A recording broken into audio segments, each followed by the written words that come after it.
Trigliserida tinggi itu diam-diam mematikan. Tidak terasa, tidak sakit, tapi tahu-tahu bisa sebabkan serangan jantung, perlemakan hati, atau bahkan stroke. Banyak lansia baru sadar setelah komplikasi muncul. Dan yang bikin ngeri, penyebabnya sering datang dari kebiasaan sehari-hari yang kita anggap sepele. Dalam video kali ini kita akan bahas sampai tuntas bagaimana cara menurunkannya secara alami tanpa harus minum obat terus-menerus.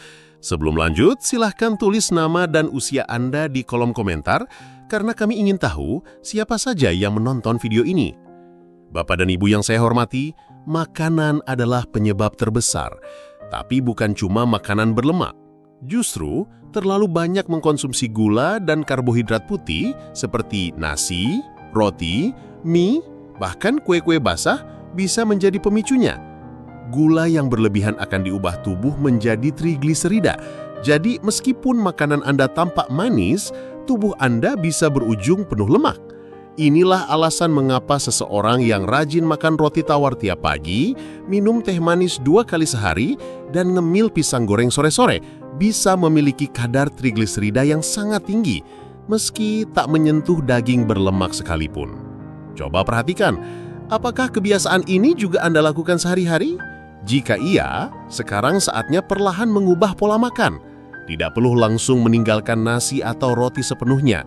Tapi mari kita mulai mengganti jenis karbohidrat. Pilih yang lebih berserat dan lambat diserap tubuh, seperti nasi merah, nasi hitam, ubi kukus, singkong rebus, atau oatmeal. Jenis makanan ini tidak membuat gula darah melonjak cepat dan membantu tubuh mengolah energi secara lebih seimbang. Anda juga bisa mengkombinasikan dengan sayur berdaun hijau, tempe kukus, dan sedikit lauk berkuah bening agar tetap nikmat. Dan yang terpenting, hindari minuman manis dalam kemasan. Kalau ingin minum manis, cukup air jahe atau teh tawar hangat tanpa gula.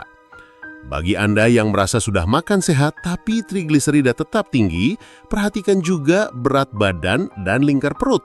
Kelebihan berat badan sangat erat kaitannya dengan tingginya kadar trigliserida. Bahkan turun 5% saja dari berat badan Anda sekarang sudah bisa menurunkan trigliserida secara nyata. Tapi jangan terpaku pada angka timbangan saja. Lebih penting ukur lingkar perut. Untuk pria, sebaiknya di bawah 90 cm. Untuk wanita, di bawah 80 cm.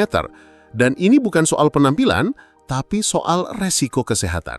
Perut buncit itu bukan sekedar lemak di luar, tapi lemak dalam rongga perut yang membungkus organ tubuh. Dan itu sangat berbahaya.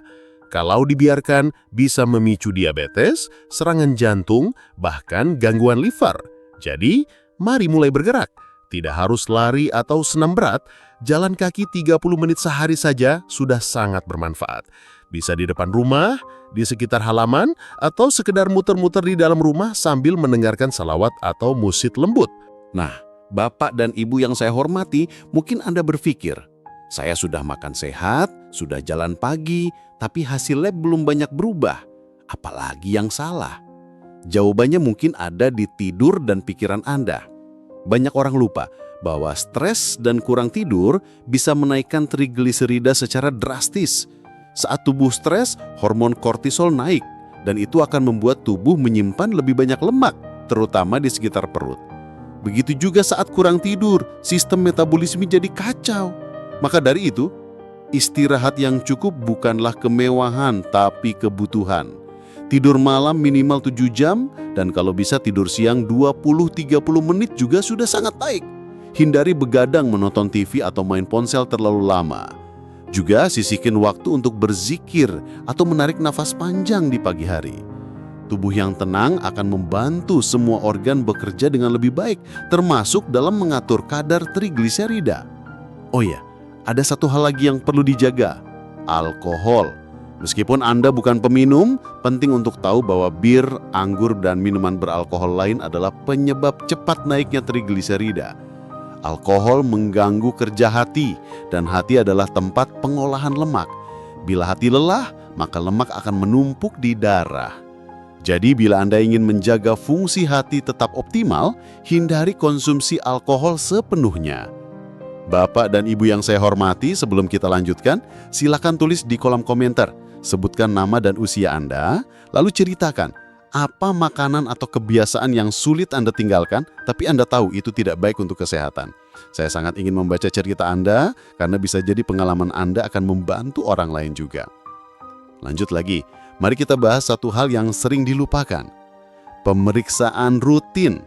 Banyak orang merasa baik-baik saja, lalu mengabaikan cek darah. Padahal, kadar trigliserida tinggi seringkali tak menunjukkan gejala. Oleh karena itu, periksalah profil lemak darah Anda setiap 3 hingga 6 bulan sekali. Bukan hanya trigliserida, tapi juga HDL, LDL, gula darah, dan fungsi liver. Jika ditemukan sejak dini, semua masih bisa dikendalikan hanya dengan perubahan gaya hidup, tanpa perlu obat. Tapi bila sudah sangat tinggi, kadang memang perlu bantuan obat penurun lemak. Meski begitu ingat, obat bukan solusi utama. Ia hanya membantu sementara. Akar dari semua ini tetap ada pada pola hidup kita. Sekarang, bayangkan jika semua kebiasaan kecil yang tampak sepele tadi, seperti minum manis, tidur larut malam, atau duduk terlalu lama, secara perlahan mulai Anda ubah. Tidak langsung sempurna memang, tapi tubuh Anda akan mulai memberi tanda-tanda membaik. Perut terasa enteng, nafas lebih lega, tidur lebih nyenyak, dan energi lebih stabil sepanjang hari. Itulah tanda bahwa kadar trigliserida mulai turun. Dan perubahan seperti ini sangat mungkin Anda capai, tak peduli berapa usia Anda sekarang. Tidak perlu diet ketat atau olahraga berat, cukup dengan konsisten melakukan perubahan kecil yang benar. Ingat, menjaga trigliserida tetap normal bukan hanya soal angka di hasil laboratorium.